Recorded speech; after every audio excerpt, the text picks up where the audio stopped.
कृषी मंत्री दत्ता भरणे लाईव्ह शेतकऱ्यांच्या कर्जमाफी संदर्भात काय बोलले बघा. ज्यांना जे वंचित ते नेहमी रेग्युलर कर्ज भरतात त्यांना पण 50,000 रुपये हे सरकारने देण्याचा निर्णय घेतलेला आहे. दोन्ही वर्गाला खुश करण्याचा निर्णय त्या राज्याचे मुख्यमंत्री आणि अर्थमंत्री देवेंद्र फडणवीस यांनी घेतलेला आहे.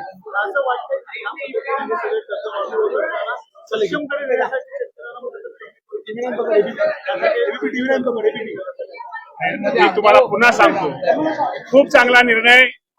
माझ्या शेतकरी बांधव या निर्णयाची खूप मोठी अपेक्षा करत होते आणि तुम्हाला माहित आहे की सप्टेंबर 25च्या अगोदरची जी पीक कर्जाची थकबाकी आहे ती थकबाकी सगळ्या पीक कर्जाच्या बाबतीमध्ये प्रत्येक शेतकऱ्याला 2 लाख रुपये देण्याचा निर्णय या सरकारने घेतलेला आहे.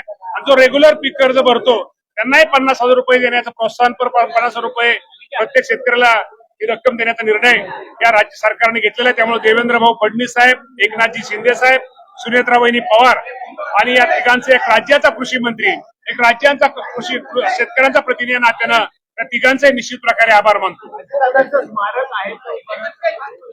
निश्चित प्रकारे दादांची आठवण आज आल्याशिवाय सगळ्यांना राहत नाही. कारण आपल्याला माहिती आहे की स्वर्गीय दादा हे शेतकरी होते, हाडाचे शेतकरी होते. त्यामुळे शेतकऱ्याचं दुःख, शेतकऱ्याच्या अडचणी या दादांना माहित होत्या. निश्चित प्रकारे आजची कर्जमाफी असू द्या किंवा पहिल्यांदाच मुख्यमंत्र्यांनी अर्थसंकल्प सादर करताना स्वर्गीय दादांची आठवण, दादांचं त्यांनी आठवण स्मरण केलं.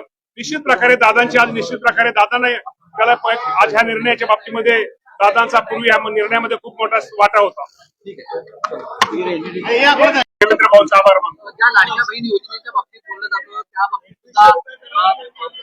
निधी देण्याचं भरीव तुम्हाला माहिती आहे की देवेंद्र फडणवीस साहेबांनी पाठीमागून सांगितलं भरीव निधी म्हणजे निश्चित प्रकारे हे सरकार हे लाडक्या बहिणींच्या पाठीमागे आहे. कारण का पाठीमागे विरोधक असं म्हणत होते की योजना बंद होईल, पण योजना कुठल्याही प्रकारची माझ्या लाडक्या बहिणीची बंद होणार नाही. माझ्या लाडक्या बहिणीसाठी खूप मोठा दिलासा आदरणीय मुख्यमंत्री, दोन्ही उपमुख्यमंत्र्यांनी घेतलेला आहे. ग्रामीण भागासाठी मोठी घोषणा आहे. 1,000 गावांपर्यंत